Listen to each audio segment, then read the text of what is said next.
Time. Now, for a lot of people, Ocarina of Time was a pinnacle moment in gaming. It was the first time that Link got to explore the world of Hyrule in fully 3D, and it's often cited as the greatest game ever made. Naturally, over time, it's had its fair share of re-releases, including Master Quest on the GameCube, a high-resolution version on Virtual Console, and a tweaked version on the Nintendo 3DS. People love it, as do I, and to this day, it's still arguably the best Zelda game today. Although, I have to say my personal favourite is probably Twilight Princess. Although, I do really like Skyward Sword as well. And Wind Waker, because it's really stylish. And I really enjoy Majora's Mask, actually, as well. And damn it, they're all so good. Okay. So, it's very difficult to pick my favourite Zelda game, for sure. But for me, Ocarina of Time was a new experience.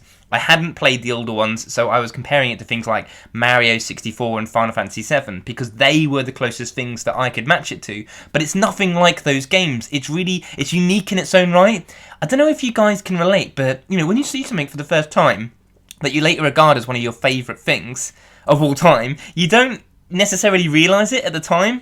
You know, that's kind of how I felt about Zelda. You know, I was more in awe of how amazing it was post-completion than I was during, and this was probably because I was so into the game I didn't realise what a profound effect it was having on me, or that very powerful seeds of nostalgia were actually being laid. You know, I can remember every element of the game so well, and that's probably because I just kept revisiting it over and over and over. And if you are revisiting a game over and over and over, it's generally because there is something about that game that is pulling you in. It could be addiction, but it wasn't that. It was something special. You know, I mean, how many games can you honestly say that are able to do that? I'm not talking about things like Candy Crush, where you're suckered into it against your will because you're completely and hopelessly addicted, and all you see wherever you go is candy all the livelong day, and start looking at random objects that you want to splice together to get points. That's a problem, and you should probably go seek help. I'm talking about going back to something because there's something special, something, I don't know, might sound a bit cringeworthy, but magical about it. So, I mean, there's obviously something about Ocarina of Time that makes it stand out.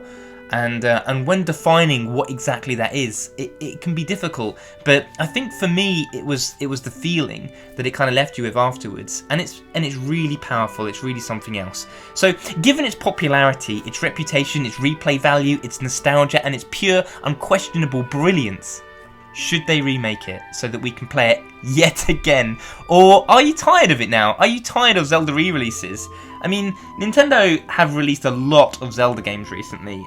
You've got Twilight Princess, the high definition version on the Wii U. You've got Wind Waker, again, on the Wii U. You've got Majora's Mask and Ocarina of Time, both re-released on the 3DS. Well, while opinion is bound to be split on this one, there's obviously a reason that there's been a lot of Unreal Engine footage made specifically for this game.